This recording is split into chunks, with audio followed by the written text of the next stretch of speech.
Hey guys, Adam Blue here, and welcome to another week in gaming. This week it's pretty exciting what's going on, if we really even know what's going on. So there's been some hints on some Castlevania fan sites and on Twitter about something going on, but what we don't know exactly. It has to do with the moon, it has to do with blood, and Castlevania fan sites, the moon, the blood, like something's going on here. We know who went by, I believe,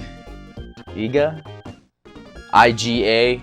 it's a Japanese developer. Igarashi was his name. He's the one that kind of started the whole Metroidvania style, or Metroid style Castlevanias was Symphony of the Night. Went on to the DS, GBA, well, actually DS. GBA Circle of the Moon was actually done by someone else, but that's a long story.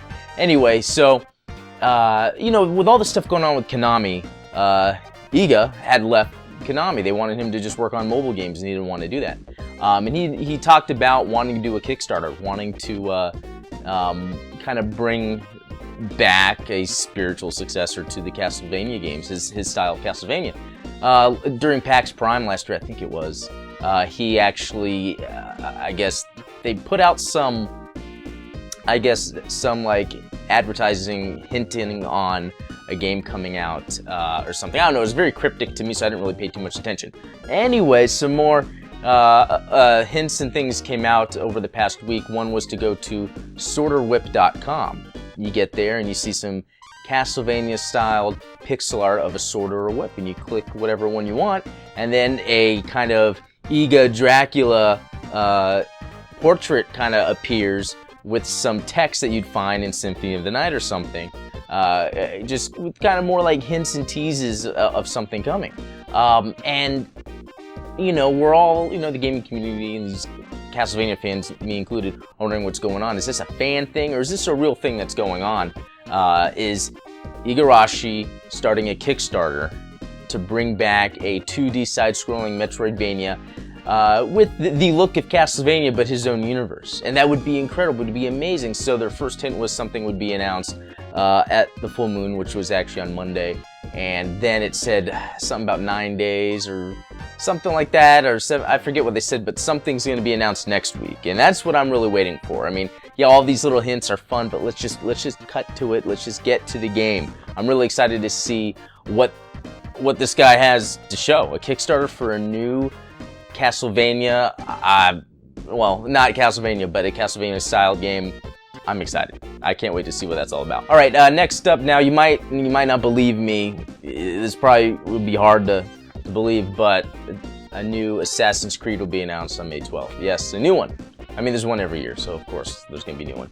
Apparently, it's called Assassin's Creed Victory. I don't even know if there's much more about it. I'm kind of fatigued on it. I had fun with Black Flag. Let's just go with the pirate-themed thing. The games are bloated, and the controls need fixing. I mean, what can I say? Unity might have been fun, but it launched with so much crap going on, so many bugs. Patches had to fix everything. Let's get that situated before releasing another. I'm curious to see what they're gonna do here with that, actually. And speaking of announcements, we've got from Activision, Tony Hawk's Pro Skater 5. They're gonna go back to the roots, make more of a streamlined Tony Hawk skating game. Now it's going to be on next gen and last gen. The pricing is going to be a little weird. It's going to be $60 for current gen. Last gen, it's going to be $40. I wonder if they can really make up the price difference for more than just better graphics. Because that's just, I don't know, I'd have to see what they're going to do here to justify $60. Because it's real hard nowadays to justify full price when these publishers are adding the DLC that make games $100, because nowadays, and if you think about it, this might even go with inflation. If you buy a game with all its DLC, that can come out to over $100. When back in 96, 97, I was buying N64 games at $70.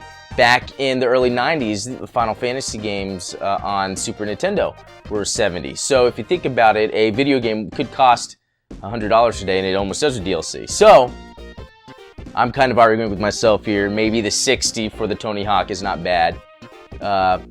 Let's see how the launch is going to be. Let's see what the DLC is going to be all about. And so some personal gaming news. Bloodborne, love it. Obviously, I've been saying that. You've seen all over BlueGamer.net.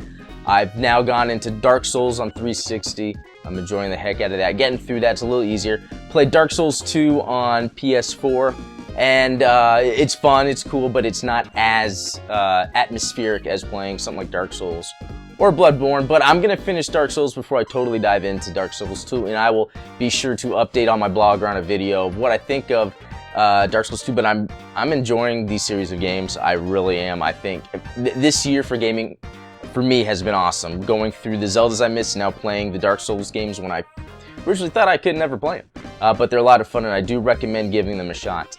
So that's really it for this week. Not anything real crazy, but that's the news. That's what's going on with me.